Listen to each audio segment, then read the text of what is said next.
مساء الخير عليكم ورجعت لكم فيديو جديد وحوار جديد من النرويج إلى مصر.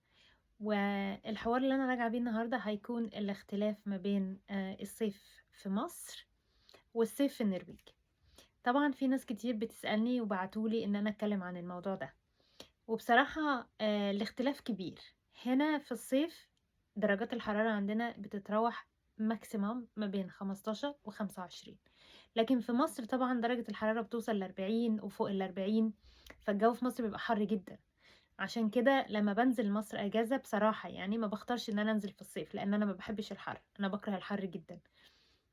وهنا عندنا في الصيف الناس كلها هنا بتعشق الصيف علشان الشمس، لأن احنا عندنا في تقريبا 4 شهور من شهر 11 كل سنة لحد شهر 1 15 11 تقريبا لحد 21 يناير، ما عندناش أي شمس خالص. فلما الشمس بتطلع أو لما الصيف بيجي الناس بتنطلق بصراحة يعني، وبيبقوا قاعدين في الشمس طول الوقت. وعندنا حاجات كتير أوي نعملها. هنا البلد اللي أنا عايشة فيها بصراحة فيها بحر، يعني بس طبعًا مش بحر إن أنت تعرف تروح تعوم فيه أو كده، لأ خالص، لإن إحنا الجو عندنا بيبقى في الصيف زي ما أنا قُلت من 15 ل25، فدرجة الحرارة بتاعة المَيّة بتبقى تقريبًا 0 أو تحت ال0، فبيبقى برد أوي. بس في ناس بيروحوا على البحر على الشط وبيعوموا بصراحة، يعني أنا جرّبتها مرّة، بس الوقت يعني كان تلج حقيقي، كان برد جدًا. و وبعدين بقى بيبقى في حاجات كتير جدًا نعملها، إن إحنا نطلع الجبل، يعني هُم عندنا هنا في البلد جبال كتير جدًا، يعني البلد معروفة بالجبال، إن أنت ممكن تطلع طرق كتيرة إن أنت تطلع منها على الجبل. دي الرياضات اللي هُم بيعملوها في الصيف. وفي ناس اللي هم عندهم الكرفان بيطلعوا بيه، يمشوا بيه مثلًا لأي بلد تانية جنبنا قريبة، ويقعدوا في الأماكن اللي هي مخصصة للكرفان، لإن في ناس كتير عندنا هنا بيطلعوا أجازة بالكرفان، ده في الصيف.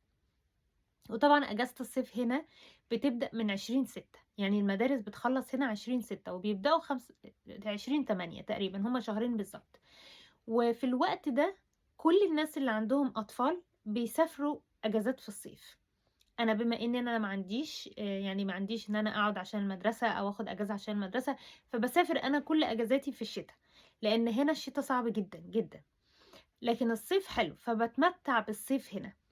هنا يعني كل حاجة تحفة في الصيف، يعني البلد اللي أنا عايشة فيها هنا دي هي في الشمال أوي، أوي، أوي، أوي، بس في آخر سنتين 3 الجو عندنا بقى حلو، يعني الجو عندنا بقى يوصل درجات الحرارة ل25. الأول في أول لمّا جيت النرويج ما كانش درجات الحرارة بتعلى أوي كده، كان درجات الحرارة قليلة جدًا وكان الصيف بيبقى كلّه شتا بس طبعًا هنا دلوقتي بما إن عوامل البيئة اتغيّرت، فهنا بيبقى حَر، بس طبعًا مش حَر زي عندنا في مصر، فبييجي سُياح هنا من أوروبا اللي حوالينا، بحيث إن هنا في هوا شوية جنب الحَر، لكن عندهم هُم بيبقى عندهم حَر أوي زي مصر، في بلاد أوروبية هنا جنبنا بتبقى حَر جدًا، جدًا، فعشان كده في سُياح كتير بييجوا هنا أجازة في الصيف.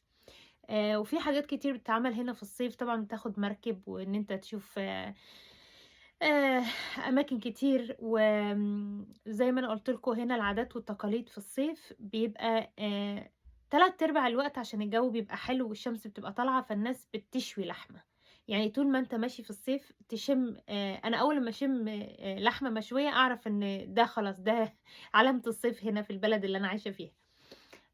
وأنا كمان يعني وإحنا كمان بنعمل، طبعًا هاعمل لكم فيديوهات وإحنا بنعمل لحمة مشوية وأوريكم. وناوية إن شاء الله أعمل لكم فيديو من مكان حلو أوي هنا في الصيف. المكان ده قريب مننا يعني تقريبًا 45 دقيقة تسوق له، بس مكان حلو أوي، تحفة. في ناس كتير بيروحوا هناك عشان الشواطئ بتاعة البحر هناك حلوة أوي، فبيروحوا هناك يقعدوا اليوم كله ويرجعوا، لإن إن أنت تسوق 45 دقيقة مش طويل أوي يعني. لكن طبعًا أنا عارفة إن الصيف عندنا في مصر مش الصيف عندنا في مصر موت، حَر، الناس مش بتبقى طايقة نَفْسها، وفي ناس كتير بتختار إن هي ما تنزلش أصلًا من البيت طول النهار، علشان الدنيا حَر وما ينفعش إن هي تنزل. وطبعًا دلوقتي في مصر بقى عندنا زمان أوي وأنا صغيرة، كان في العادات والتقاليد بتاعة الخليج إن هُم عندهم مكيفات عشان الحر عندهم كان عالي جدًا، جدًا، جدًا. دلوقتي طبعًا ده بقى عندنا ومن زمان طبعًا، إن مصر كلّها بقت تكييفات عشان الحر.